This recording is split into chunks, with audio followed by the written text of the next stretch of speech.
First of all, the applied aspect of glucose homeostasis is important. In the last PPT which I have sent on the fourth year group was about the insulin.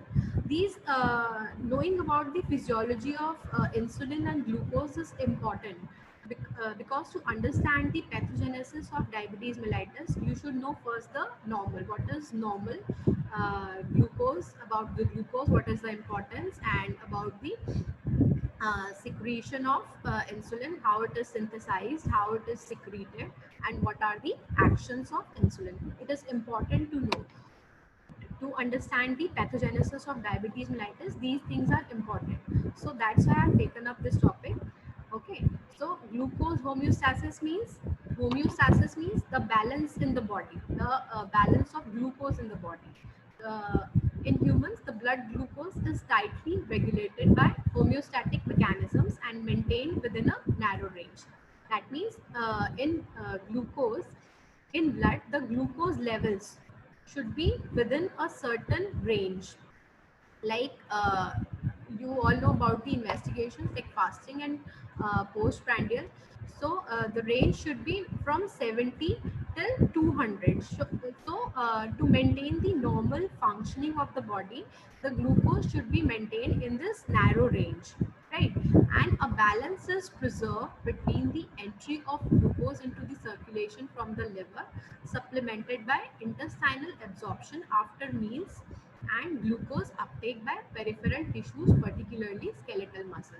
So, how the balance is preserved of the glucose in the blood? The first and foremost is how we take the glucose inside is through food. So the balance is maintained through input is done by food or through intravenous infusion. Both methods can be done. In normally we take food, and in patients intravenous drips are given. So the balance is preserved between the entry of glucose, intestinal absorption after meals, right? And if the person is fasting, then the glucose enters through liver by the process of gluconeogenesis. And this is the input methods, and output methods is uptake by the peripheral tissues. That means how we use of glucose is through conversion of glucose to ATPs, right? And ATPs are what is the energy source which is spent by the muscles to do the work, or for all the functioning of the body. ATPs are spent, which are made up of glucose, right? So input is through meals and from the internal storage, that is inside the liver in the form of glycogen, and uptake by the metabolic processes happening inside the body, and the movements from the skeletal muscles or any other muscles, cardiac muscle, or the blinking of your eye, the food you are digesting, all through is happening through spending of glucose, right? And a continuous supply of glucose is essential for the brain.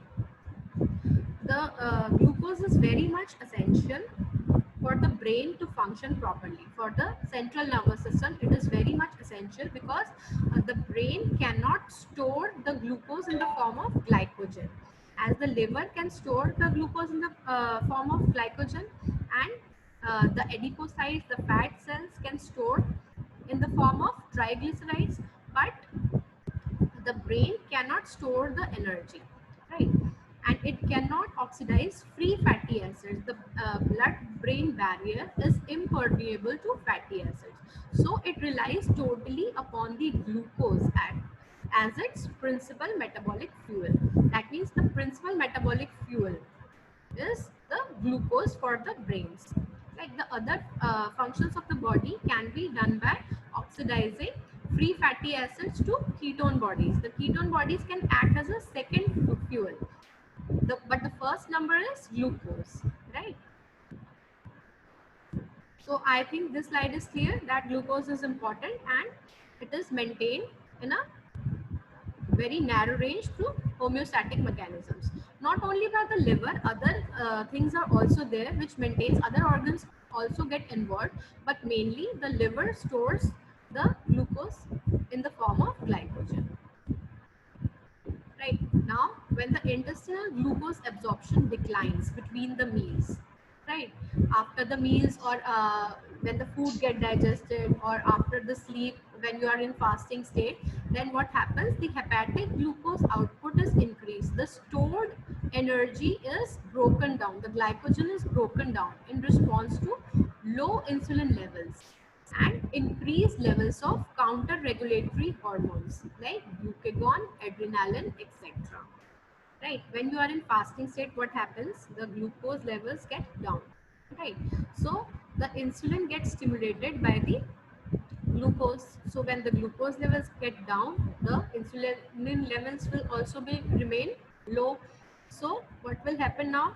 To maintain the glucose in the body, what will happen now? The hepatic glucose output is increased. That means the hepatic is the liver, and the stored glucose, that means in the form of glycogen, is broken down, and that output is increased in the portal circulation. And also the hormones which are counter regulatory of insulin. Insulin, what does the insulin do? It removes the glucose from the blood and helps in uptake of glucose to other tissues so that they can take up the glucose. So it removes, the insulin removes the glucose from the blood.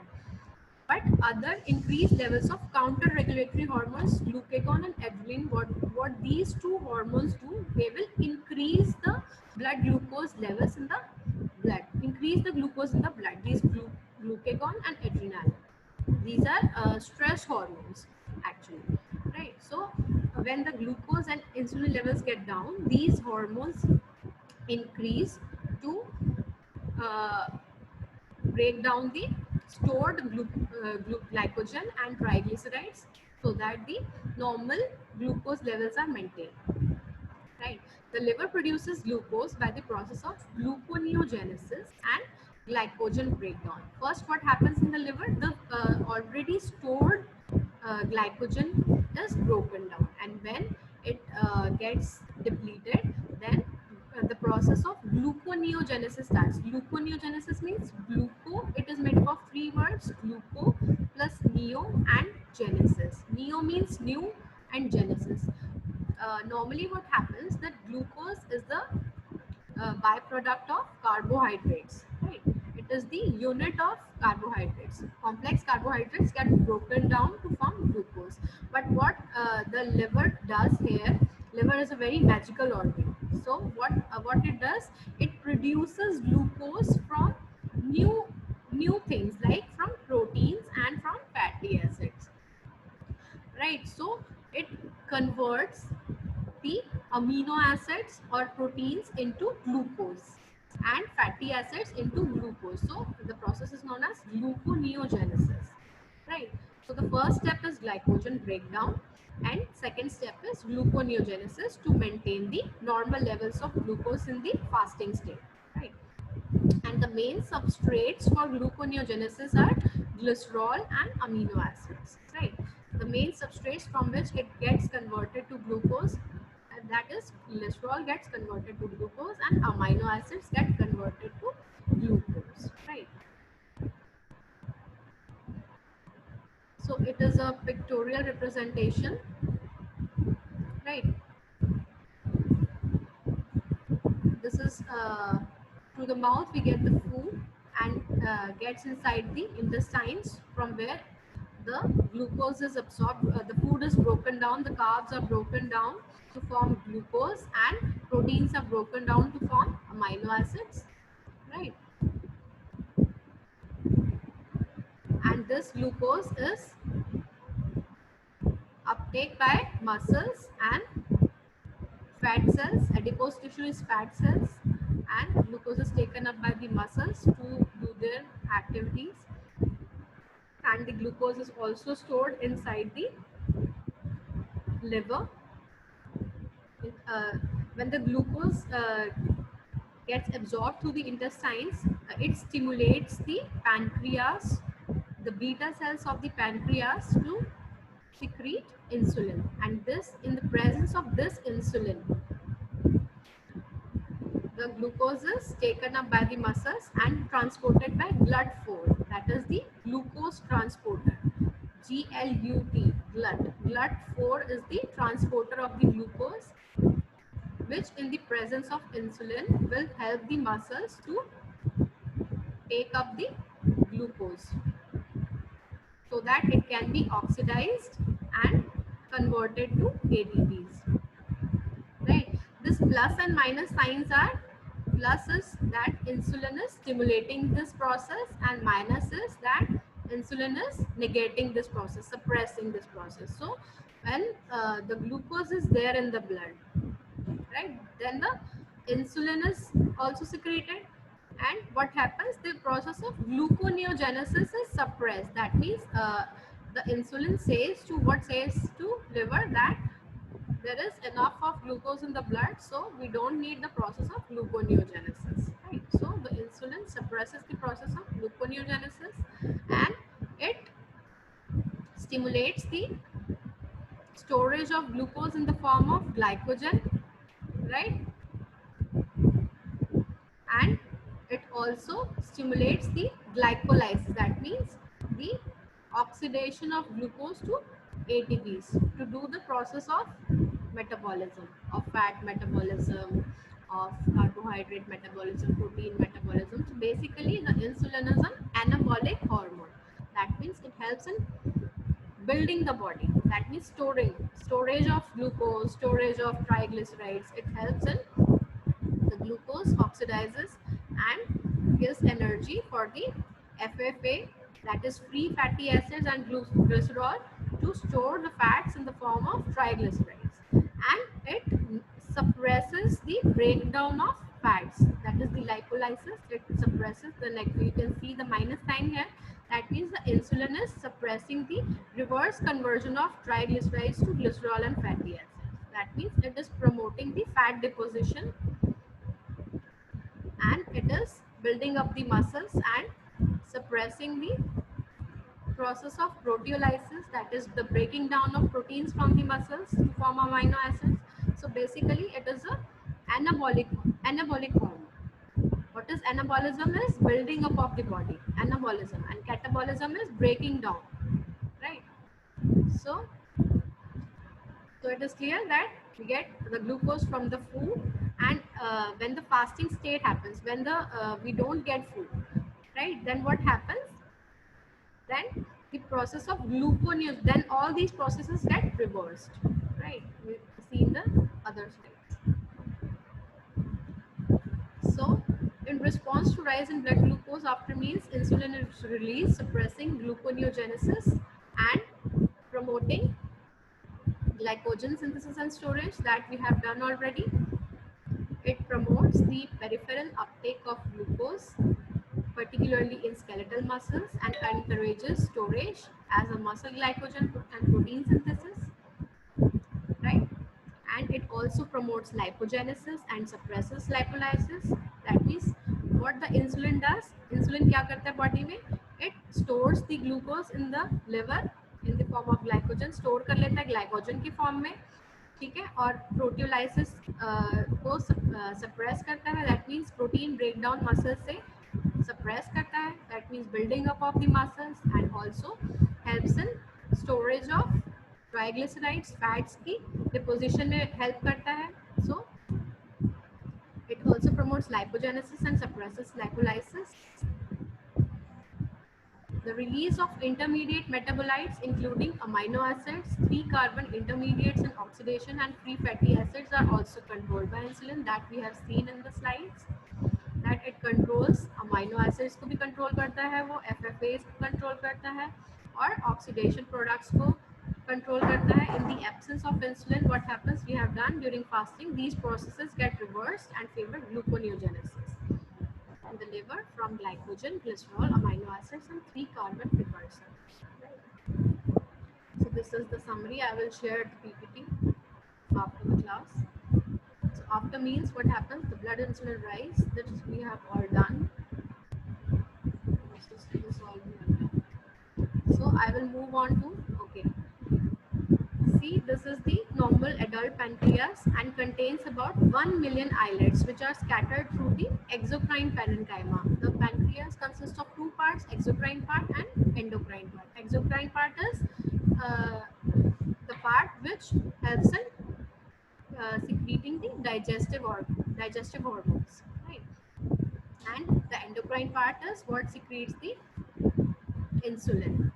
The endocrine part consists of the core of each islet consists of beta cells that produce insulin and is surrounded by a cortex of endocrine cells that produce other hormones including glucagon, alpha cells, somatin, delta cells, and pancreatic polypeptide PP cells. So, this endocrine part of pancreas contains millions of islets. That means you are millionaire in sense of these islets, beta cells, right? And these, this is the transverse section. This is the core of the beta islets. Islets is like the islands. It has the islands of beta cells, and at this it is like a circle. At the center are present the beta cells, and at the periphery are present the other cells like alpha cells and delta cells and PP cells. There is a very beautiful mnemonic to remember this, like beta cells. B is for beautiful women. They are placed in the center. In the center, they want the center of attraction, so they are placed in the center. And alpha cells are like alpha males, so they surround the beautiful ladies to protect them. Right? Alpha cells secrete glucagon and beta cells produce insulin. So beautiful beta cells, beautiful ladies are inside, and they get stimulated by the various resources like the glucose, amino acids, fatty acids. When the food is taken up, so they get stimulated to produce insulin. And when there is fasting state, then this insulin is suppressed and these alpha cells get stimulated to protect these to so that the glucose is maintained in the blood. So what the glucagon does, when the glucagon means when the glucose is gone, so they get activated when the glucose is gone, and they will start the processes of gluconeogenesis from the liver, breakage of glycogen from the liver, breakage of protein from the muscles, proteolysis, and breakage of fats, the triglycerides, that is lipolysis.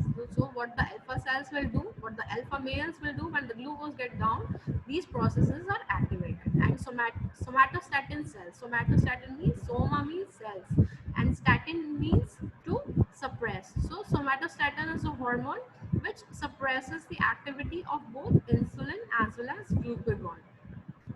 And these pancreatic polypeptide cells, these are involved in the digestion. So this is the basic unit, the islet. This is the structure of the hormone insulin, which is produced by the beta cell. Pancreatic beta cell produces the proinsulin. It is the 86 amino acid chain that is known as the proinsulin. It is broken down first. First is the pre-proinsulin and second is the proinsulin, and these bonds get broken and the mature insulin as well as the C peptide. It consists of three chains, A, B and C. So A and B forms the hormone insulin and the C peptide gets disconnected. So both get secreted from the pancreatic beta cell from the secretory granules. Okay, in equal amounts they both get secreted. And these A and B chains are joined together by disulfide bonds. It consists of, insulin consists of 51 amino acids, and pre-proinsulin is 86 amino acids, right? There is importance of C peptide also, which gets secreted with this insulin. It is a marker that the body endogenously is producing insulin, right? If there is any doubt, you can WhatsApp me later, okay? I will clear your doubts in the next class. So the proinsulin in the pancreatic beta cell, the proinsulin which we have seen in the pancreatic beta cell is cleaved insulin.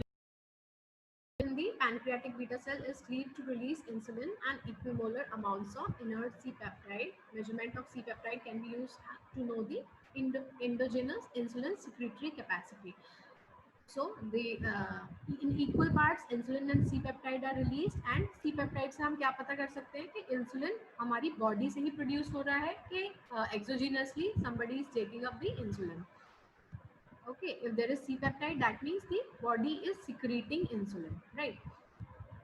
So this diagram is showing the after the glucose what happens to the insulin secretion, and within 5 minutes it start getting increased. That is the first phase, it gets a peak, and the second phase is the delayed phase, right?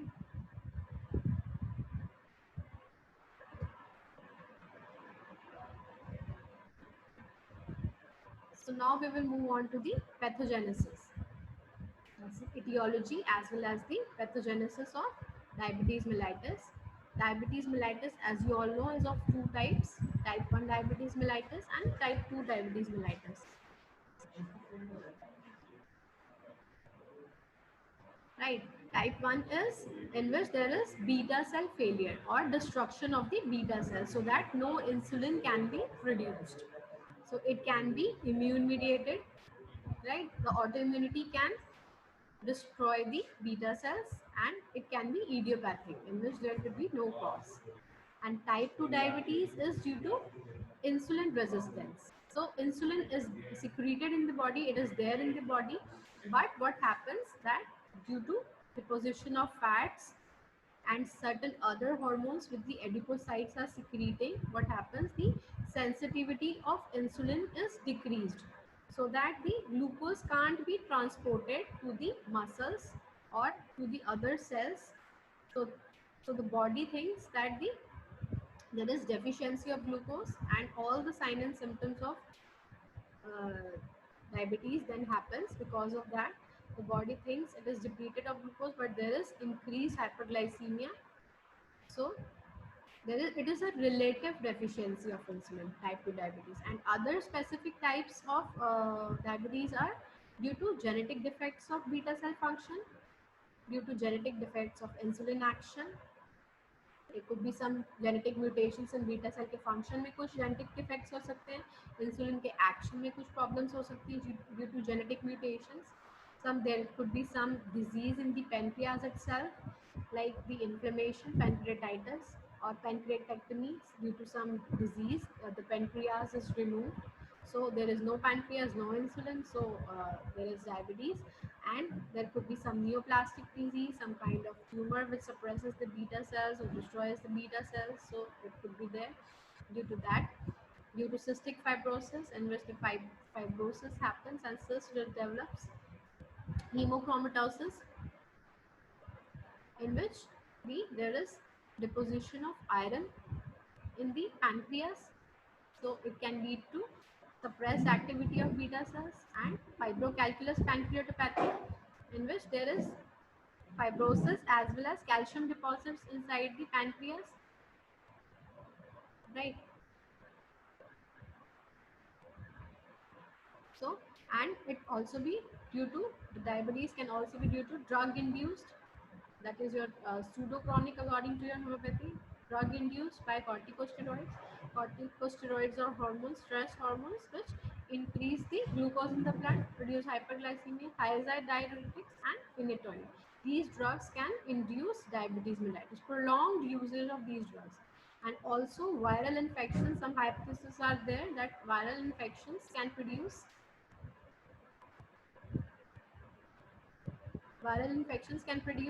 diabetes mellitus. Congenital rubella, if the patient suffers from congenital rubella, mumps, or Coxsackie B virus, that I will explain later. And uncommon forms of immune mediated diabetes, right? Associated with genetic syndromes like Down syndrome, Klinefelter syndrome, Turner syndrome, Didmore, that is Wolfram syndrome. Didmore is the mnemonic for diabetes insipidus, DI for diabetes insipidus, Didmore DM for diabetes mellitus, optic atrophy for OA, and deafness is for nerve deafness, Friedreich ataxia, and myotonic dystrophy. So all these can be the causes of diabetes mellitus. Type 1, type 2, and other specific types. Basically, we will focus on type 1 and type 2 diabetes. And in both of the common types of diabetes, environment factors along with the genetic susceptibility will determine which people will develop the clinical syndrome and the what will be the timing of its onset. Right both दोनों तरह के diabetes में क्या होगा, आपके environmental factors काम करेंगे plus आपकी जेनेटिक ससेप्टेबिलिटी, दोनों डिटरमाइन करेंगे कि who will develop the clinical syndrome of diabetes, who will get the asymptomatic picture, who will get the classical picture, and who will develop the complications, and what will be the timing of its onset, that will it be in the young onset or adult onset. So however, the underlying genes as well as the precipitating environmental factors and pathophysiology differ substantially between type 1 and type 2 diabetes. Right? दोनों में ये चीज़ें बहुत differ करती हैं, type 1 में और type 2 में. उसमें जीन्स अलग होंगे, उसमें एनवायरमेंटल फैक्टर्स अलग होंगे टाइप 1 में, और टाइप 2 में भी जेनेटिक्स भी अलग होंगे और एनवायरमेंटल फैक्टर्स भी अलग होंगे, और पैथोफिजियोलॉजी भी दोनों में डिफर करेगी. ठीक है. देर अच्छा इसमें है कि कुछ न्यू टर्म्स हैं और कुछ ओल्ड टर्म्स हैं. ठीक है. टाइप 1 और टाइप 2 डायबिटीज को पहले क्या बोला जाता था, IDDM and NIDDM, that is insulin dependent diabetes mellitus was type 1 and non-insulin dependent diabetes mellitus was type 2. Right, type 1 diabetes was previously termed insulin dependent diabetes mellitus and is invariably associated with profound insulin deficiency requirement requiring replacement therapy. As the name suggests, insulin dependent, that means ये उस type की diabetes mellitus थी जिसमें आपको insulin की जरूरत पड़ती ही पड़ती है. उसको पहले बोला जाता था टाइप 1, और टाइप 2 को बोला जाता था non insulin dependent, that means इसमें इंसुलिन की जरूरत नहीं पड़ती क्योंकि बॉडी में प्रेजेंट होता है, बस रेजिस्टेंस होता है. बट क्या होता है कि आजकल ये टर्म्स को यूज़ नहीं करते हैं क्योंकि जो टाइप 2 के पेशेंट्स होते हैं उनमें से कुछ पेशेंट्स में भी insulin deficiency over the time progressively develop हो जाती है, और फिर उन पेशेंट्स को भी रिप्लेसमेंट थेरेपी ऑफ इंसुलिन की ज़रूरत पड़ती है. राइट.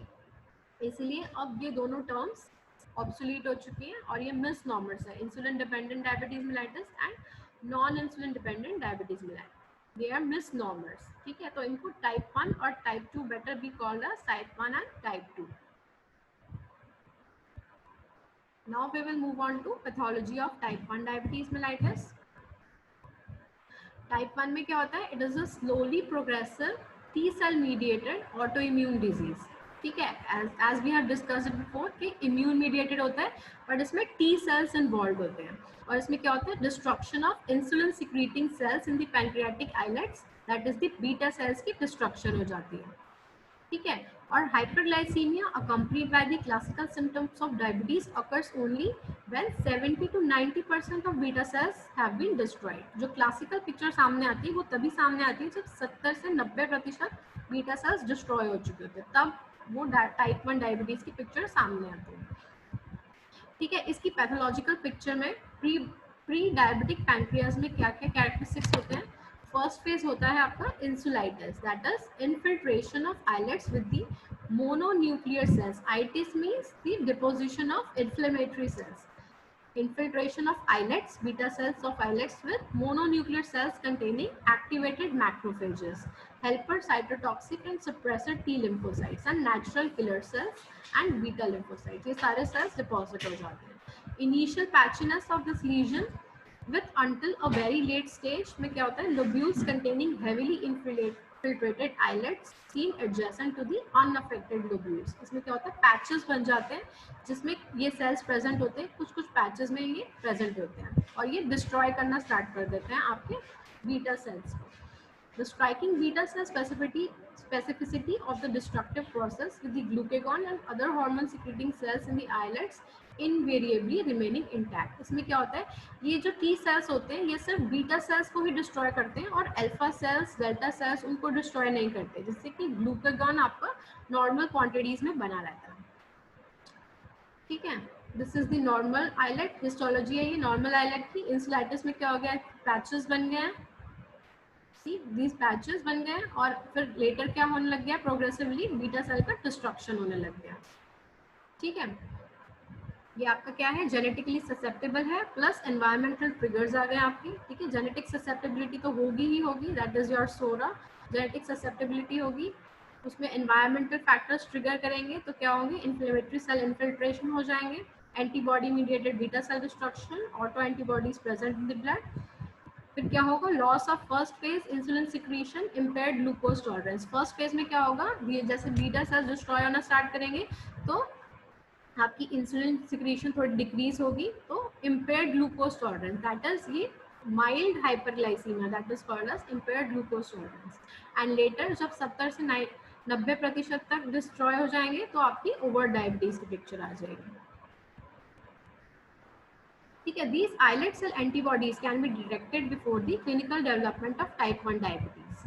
ठीक है, and have variable predictive value as a marker of disease and disappear with increasing duration of the diabetes. ये जो antibodies होती है earlier phase में आप डिटेक्ट कर सकते हो, but later जब पूरी picture develop होती है तब ये disappear हो जाती है antibodies.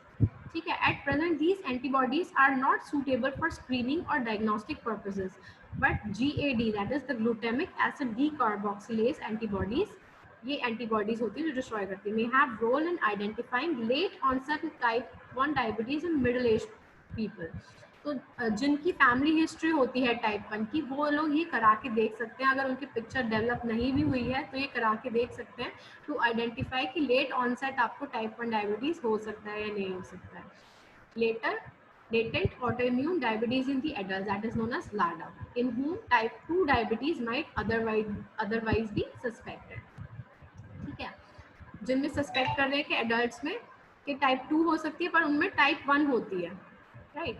Type 1 diabetes is associated with other autoimmune disorders. ठीक है, ऑटोइम्यूनिटी है तो अदर ऑटोइम्यून डिसऑर्डर्स भी कोएग्जिस्ट कर सकते हैं साथ में, जैसे कि थायराइड डिजीज हो सकता है, सीलियाक डिजीज हो सकता है, Edison's disease, pernicious anaemia and vitiligo हो सकता है।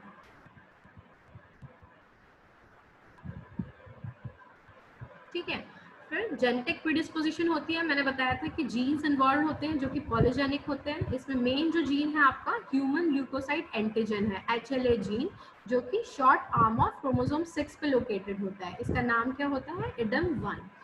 ठीक है, this HLA हैप्लोसाइड्स DR3 and DR4 ये किसके लिंक करते हैं दूसरे हार्मोन के साथ, HLA DQA1 and DQB1 jeans के साथ। ठीक है, ये HLA के दोनों जो टाइप्स है DR3 DR4 प्लस DQA1 और DQB1 जीन्स, ये मतलब transmitted together, they are tend to be transmitted together so that this picture will be there, so it is polygenic.